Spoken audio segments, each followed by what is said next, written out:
hello सांग माने good morning सकाळ आरंभ मोर ठाकुर को पूजा होता तापर प्रोटीन पाउडर पी सारा पर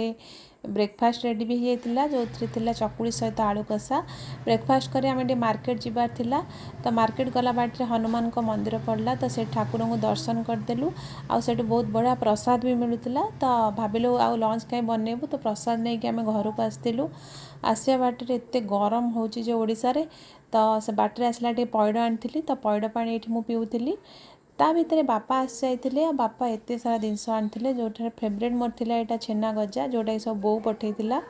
ता सहित थिला काकरा पिठा आ गरमा गरम जलपी आ ता सहित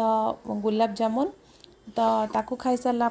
आम भाविलु रात बापा जेहेतु अच्छा आम भेज किसी पार्टी बनवा जेहेतु छोट पिला भी थिले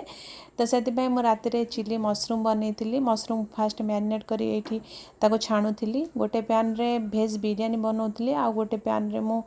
चिली मशरूम ये पियाज और कैप्सिकम को फ्राए करी आम रेडी कर देती जो थी भेज बिरियानी ता सहित डाल फ्राए ता सहित थिला चिली मशरूम ता सहित दही बूंदी आउ खीरी